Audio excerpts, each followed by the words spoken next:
Hello, my name is Faith. Welcome to my channel. My channel is Know Your Brain, and I'm the author of Know Your Brain, 4 Keys to a Bountiful Life. If you're interested in learning about psychology, self-help, and how to have a bountiful life, subscribe. Also like and comment. I'd love to hear what you think. Today, I'm so happy because I'm welcoming Ellen Yang, and she's a registered therapist, and she's here today to talk about her book, The Secret Language of Autism, Fostering Presence-Based Connection through Creative Congruence Time, which is CCT, and through Expressive Arts. So hello, Ellen. It's nice to see you. Hello, hello.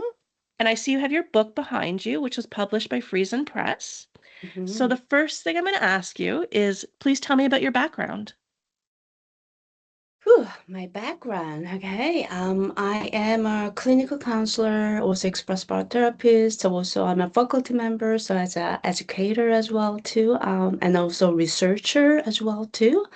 Um, Maybe I can just say that I am very passionate about helping people, vulnerable people who might not be able to express and their needs, particularly mental health area. So that's why I'm doing the research, and also book is about that as well too.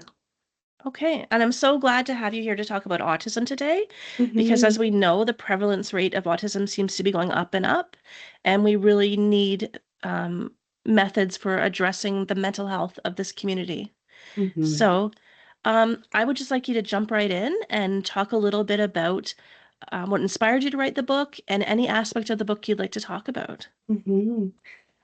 Maybe I can start with actually my first career was teacher, and I was the teacher in the specializing autism, and then, and I when I was working for 5 years, and of course that was the school also based on the ABA as well too, and then I start to really realize that what actually their quality of life.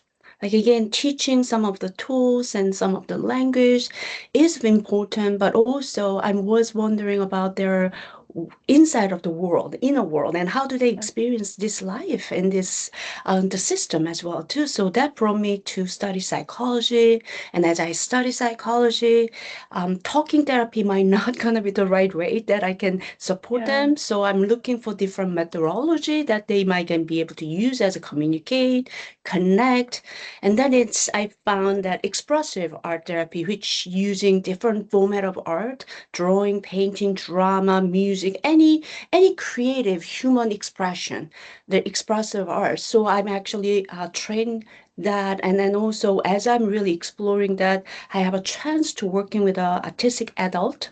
It is adult program we call PASS, that I've been working for 13 years as an expressive art therapist, and then I developed some of the methodology that I call Okay. CCT, Creative Congruent Time. One thing I really learned is quality of our presence, who's going to be really working with the individual with autism as well too. So again, that really creating this methodology of the book.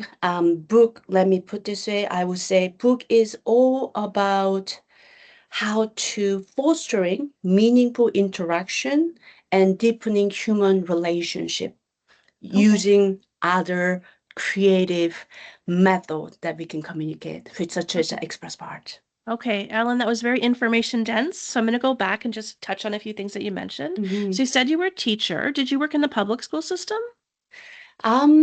It was private school that also Okay. that's from the kinder to grade 12, and that's the school specializing with autism who the could not going into the public school system.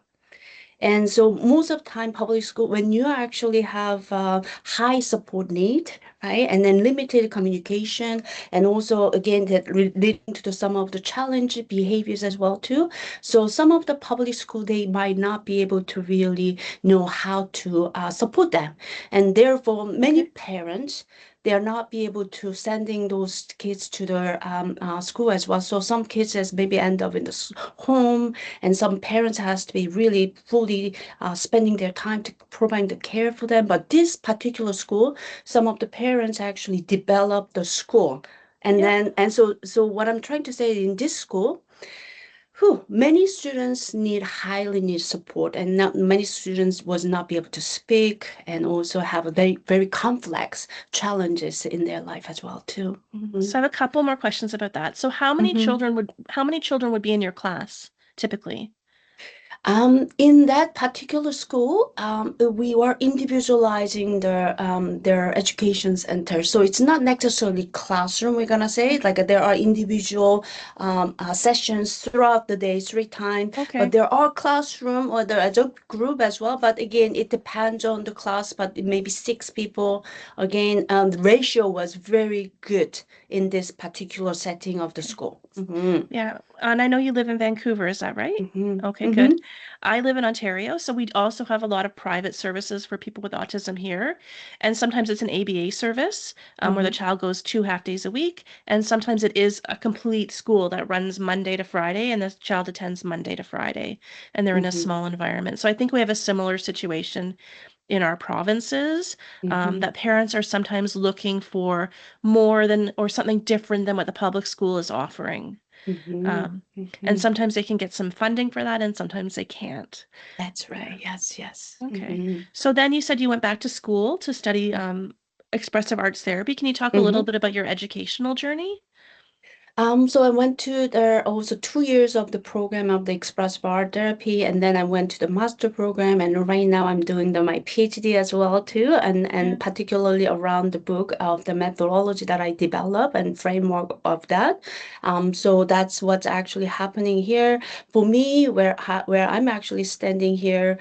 It's about the balance. How can we providing the balance services for the individual with a on the spectrum as well too. So again, ABA, lots of behaviors and lots of things, but also again, how do we really bring this acceptance, validation, Yeah. and really diversity that of their can feel their self-worth internal journey as well too. So that's my passion about how we can creating this human connection, and so that they feel accepted, and then they can also be able to connecting with their potential, right? From that place, right? Rather than putting the condition to, again, that this token system and real reward system, right? So I'm really, again, how do we bring this balance for the individual's well-being? And I love what you said. I was interested in the inner world of the person. Mm-hmm. So many people with, well, I mean, all people with autism, of course, they're a complete person. They have such a rich inner world. But if they Mm-hmm. can't speak, Mm-hmm. um, how do we come to know them, right? Mm-hmm. Mm-hmm. And about 50% of people with autism are nonverbal. And then Mm-hmm. everyone with autism, in order to get a diagnosis, has some social communication problems. There's always a communication aspect.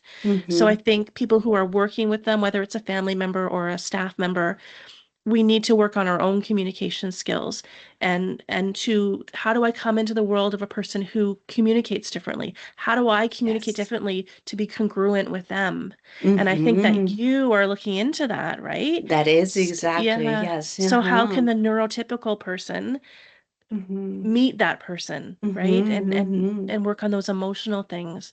So now I'd like to ask you to start to talk a little bit more about the book. So Mm-hmm. tell me about the book.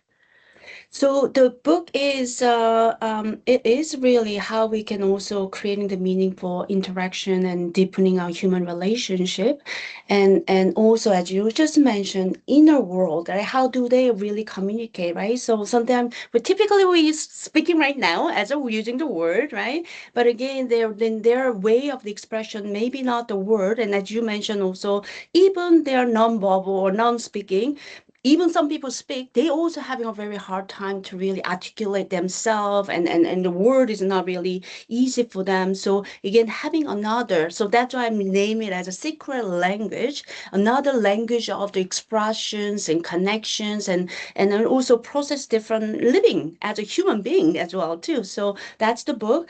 It is book theoretical framework, because I have to bring it something why this is helpful, why it is beneficial beneficial for our well-being or mental health as well. So I bring some of the framing of a theoretical framework, but it's not only theoretical framework, it is about how we can also practice in a practical way. So I actually making some of the practical way of how you're using drawings to connecting with autistic individuals or dramas and different way to developing social emotional strengths in them as well too. So I creating the very particular practical book that people can use, family members, teachers, or whatever support workers can try it out to really understand that autistic individuals and their world and let them show them. Well, instead of for us, can you come here? But again, before we do that, we really need to know what their world looks like. And then they're gonna be open. Then they can be able to also be curious about of different aspect as well too. So that's my essence is how we creating this sense of connection. Mm-hmm. I love what you said about who the book is for, because I was going to ask you. So it's Mm-hmm. not just for therapists, although they can benefit from it. It's for Mm-hmm. teachers, teaching assistants, parents, anybody who they can use the book and do the activities. As a creating the again this sense of connectedness, right? And then deepening the relationship as well. Absolutely. And then my book is so easy to read. That's my really like my book, my concept was acceptance and accessible. And I Yes. really want everyone be able to accessible as well and understand and how they can apply for this so that in everybody can also benefit and try and find a way what is their way of connection with another people, themselves, and with the world. So your therapy is called CCT, Creative Congruence Time. Can you talk about what that means, Creative Congruence Time? Mm-hmm. So let's say maybe I'm gonna just say something like the one thing I really learned from the autistic individual that I really privileged to work with. They really teach me how to be honest and authentic. And if I'm not congruent myself, like let's say if I'm thinking about, oh, I need to do that, right? In the moment of in the session with them, the connection breakdown, right? They really help me to how to be present, how to be engaged myself, and also be congruent whatever I believe, my value, and how I feeling it around that, and how I embody that, it has to be congruent. And if I don't, it's not. Then they are the one really notice, so that we can really creating meaningful interaction and connection. So creative congruent time is also first whoever is gonna be showing and sharing. We're gonna checking it. What is are we congruent? Are we showing up authentically? And then we creating some of the methodology that how we can co-create together in the time and space using the art and creating this meaningful interaction, which toward to their well-being as well too. So when you're saying, are we congruent? Do you mean, are we being authentic? Yes, in a way Okay. of maybe that's a very simple way to say yes, yes, Yeah. authentic. And again, if you're really thinking about some of the artistic individuals, also they masking because whew, they want to fit it in, and they do that, right? So again, so that's why one of the thing is whoever try to do CCT, it is Yeah. very important to modeling what is authentic, and it's okay to be authentic, and it's not about the being perfect or again just being show truthfully of who we are and not extremely expressive in a different way as well too. Yeah, Yes. so many things are going off in my mind as you're speaking. Like I'm so many of my clients have autism, so I've read a lot about autism Mhm, and done a lot of mhm, education on autism, and certainly met hundreds of autistic people, and mhm. worked with them. And Tony Atwood, the autism specialist, the professor, he said, an autistic person's allegiance is to the truth, and that Mm, always stuck with me. And that's what you're mhm. saying. Their allegiance is to the truth. You must be authentic, or you can't Yes. make a connection. Yes, that's Yeah. exactly. And there was another Mhm, book that I'm just starting called Transforming Autism. And the father said the same thing. If you're not authentic, he's so sensitive, mhm. immediately it's broken. Yes, So you have to exactly. come authentic and in the right frame of mind, and it's a different Mhm. relationship. Mm-hmm. Yeah. That's why I said it is present-based approach, right? That the quality of our presence is very, very important in order for us to be having that connection and creating the connection. How does a clinician or a teacher get into that state of presence, of authenticity? What would you recommend? Mm-hmm. So that's the number one step, because before we try to engage anybody, I think we really need to checking in ourselves, right? Again, and practicing of connecting with ourselves, right? Our brain, our mind, our feeling, and just checking in ourselves. And then again, just try to show up in authentic way as well too. But many times we're so busy, right? Everything is just so we're not even know. We are not having this awareness, and then we try to go and then try to connect. It doesn't work that way. So again, in order for us to connecting with another human being, we really need to checking in with Yeah. ourselves and connecting with ourselves first. And Then we bring that. what a gift the client is giving us to be present, like, and to be Mhm. our full self. Like Mhm. it sounds like a gift to me, right? Mhm. Instead of being masking. I think neurotypical people mask all the time, right? Mhm. Trying to please people, trying to fit in. And if you could be with the autistic person and not do that, I think that's Mhm. maybe a really good experience for the parent as well. Absolutely. Yeah. Yes. So your book has 21 practices.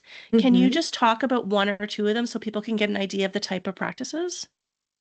Okay, so let's say one of them is about exploring emotions, and creating maybe, so maybe I'm gonna just bring one of the thing is, um, one of the session is about the painting, and it's about maybe, let's say, stone, painting the stone, but this is gonna be emotional stone, but that is a stone that you can explore. Maybe that's the anger, sadness, or happiness, or something like that. You can explore, but using that stone to something grounded, but again, you can explore different movements and sounds. And again, as you said, some of the artistic people, emotion can be very difficult, and maybe not the place that they want to really explore as well too. So having that stone something solid and tangible also can be also creating sense of safety as well. Also, you can after that you can also painting in a different way as well. One thing that I also use in the form here is I like to make the calm stone, right? That again, you paint what color would be the calm, and you paint it, and then that stone can be one of the way of calming tool for them to when they feel really angry, kind of passing the calm stone. Okay, you hold the calm and really connecting with a sense of calmness, and then it's also that's the way of they can regulate it as well too. However, I want to just really make it very clear. This I giving 21 way of different way to connect and helping them to regulate their feelings and different things as well. But the key here is this is an example, because every individual are all different. My invitation in my through my book is find the way that they works for them. So try this, and then look at their responses and what is connecting with them.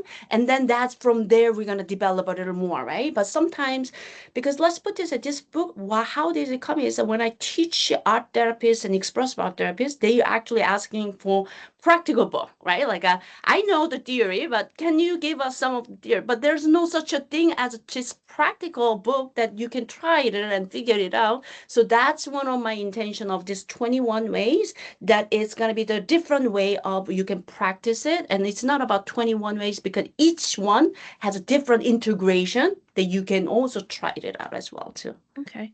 Mhm. Can you give an example of a client story, like somebody who you used expressive arts therapy with, who had a surprising outcome to you or an interesting outcome? Okay. So book also has contained two stories about this using expressive art, and maybe I can share one of the story there. I had one of the adult artist clients. She was very having a hard time to talking about her feelings, or also again whenever she's discomfort or anxious, she's not be able to say anxious. She just said, "I have a stomach ache," and so again. So what I really noticed how I learned from her was with this um, um, the program that she was exposed to, that red zone, yellow zone, right? So how she associated was Oh, being a yes, I know that red zone, program. yeah, being a red zone is bad thing. That's how she associate. So she was one day she comes with me and she said, "How are you doing?" And she's just crying. Something really upset her, and she just say, try to smile, and I'm fine, because she doesn't want to be wrong, right? Because the red being in the red zone. So I have to really working with acceptance of different feeling, and different feeling has different function, different reason, and that's a signal that we need to understand, and how we again. And then we also develop different way of expression. She didn't want to move her body as well too, but again explore angers and sadness, and as we develop that, we creating the story. So what happened was she didn't really say about herself directly, but when I said, like, when she talked about food, she was just saying that the noodle soup, udon soup, is upset and anxious. And then when I was like, what happened? And there's a stranger people. So she was be able to referring her feeling about the food, and then we using that to the story, and then we creating a story to acting and performing, and so that we have opportunity to explore some feeling. Now where she's at, she can be able to say she's anxious because there are strangers, and the stranger people make her upset again. So this is different process of just talking process, but it is also using different art and modality for her to feel safe, to be able to explore as well too. My cat is joining. She's feeling a little neglected, so she wanted to join. Okay, so that was a success story for her Mm-hmm, to mm-hmm, increase her ability to identify her own emotions, to express them verbally, and to feel safe. mm-hmm.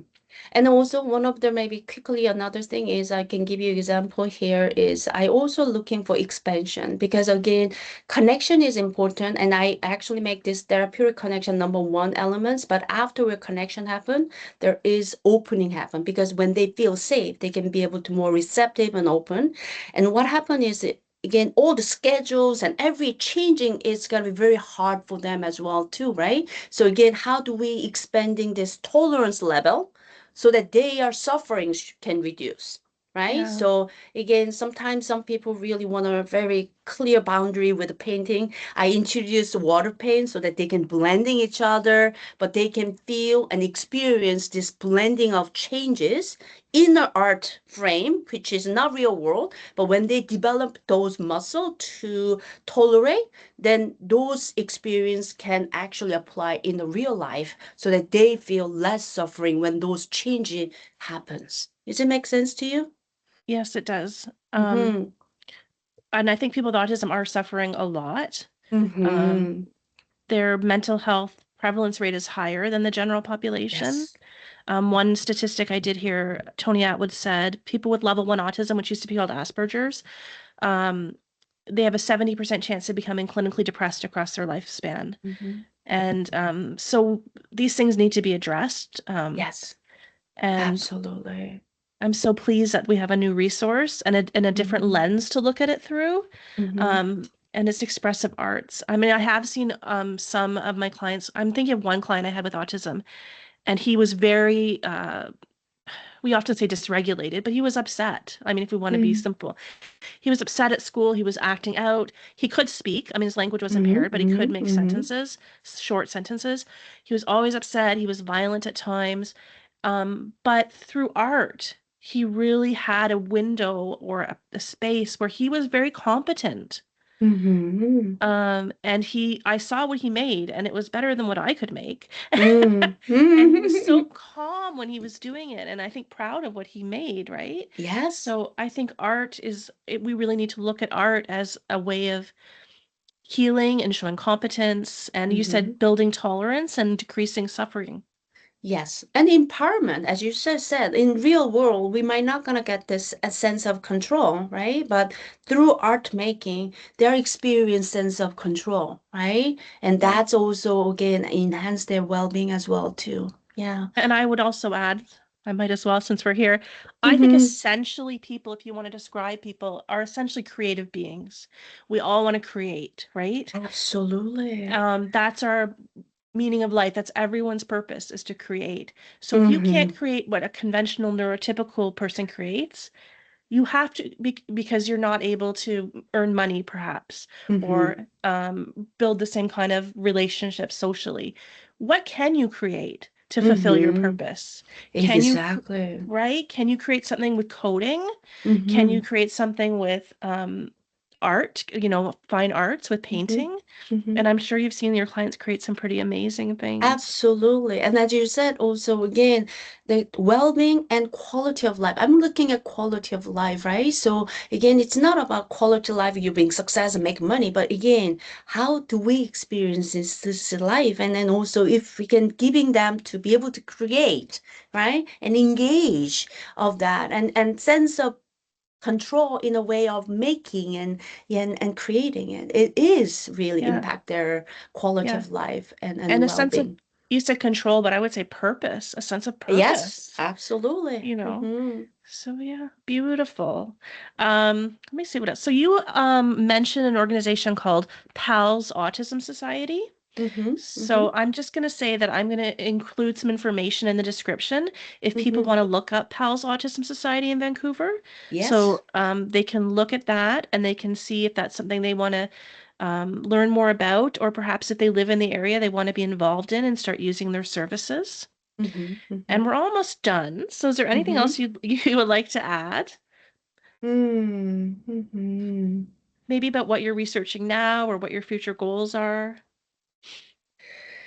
Yeah, I think this, okay, my book was just all about acceptance. How do we creating acceptance and accessibility so that again, even someone who's not be able to receive some of their support they need, right? And really coming from their human right and I would say social justice here, right? Like if someone Okay. doesn't really again, we're not gonna just ignore someone who's not be able to say I need help, right? But I think we really need to be able to providing those supports as well too. So again, my book it is about really how we can figure it out, how to support them the way they need it as well, and Yeah. it's our attention to really using it different ways. So I'm really inviting to do that. My research is also if I really want to bring this of method and then helping individuals of their own families and I need a therapist who can be able to providing quality of the services as well too. So right now I'm researching around that. So what's the effective training? Who can really bring this congruent and quality of the presence while they're working with autistic individuals and families as well too. So I am doing that research as well right now. Okay. And then when you do your PhD, maybe you'll be a university professor when you're maybe, They, maybe not. Not everybody right likes to. now, I am actually teaching. I have been teaching for 5, 6 years of master level of the diploma program for the art and expressive art therapist. Part of that also bring me in this journey as well to further research as well too. Yes. So you're a teacher too. That's so nice. Yeah, I'm a Um, faculty member, yes, of the WIT Institute. Yeah. Mhm. okay. Um, the last thing I want to ask you is, do you have any social media or a website? Website, it's called therapythroughart.com. So Okay. therapy through arts, ALTS with art. Okay. So it's not only one format of arts, but different type of arts. So if you can just go check it out, you can find about the book, where to purchase as well, also research around that, and all different project that is gonna be there. And right now I'm in the process of the social media, so social media will be on the website as well too Okay. soon. Is your book available through Amazon? Yes, and Okay. chapters and all the main stream of the bookstore is right now available. But it is still kind of setting in the process of it, but it's available right now in I Amazon and chapters. I think it's an important book for schools, for psychologists, for certainly art therapists. Mm-hmm. But yeah, like what a wonderful book you've written. So I want to thank you for being my guest today. And Mm-hmm. Thank you for having me. I want to remind our viewers to please subscribe. Okay. I'm just building my audience. And please put any comments. And if you are a researcher or a therapist and you want to follow up with Ellen, you can look at her website and I'm sure she'd like to consult with you. Okay, so I'm going to say goodbye to everybody and stop the recording. Okay.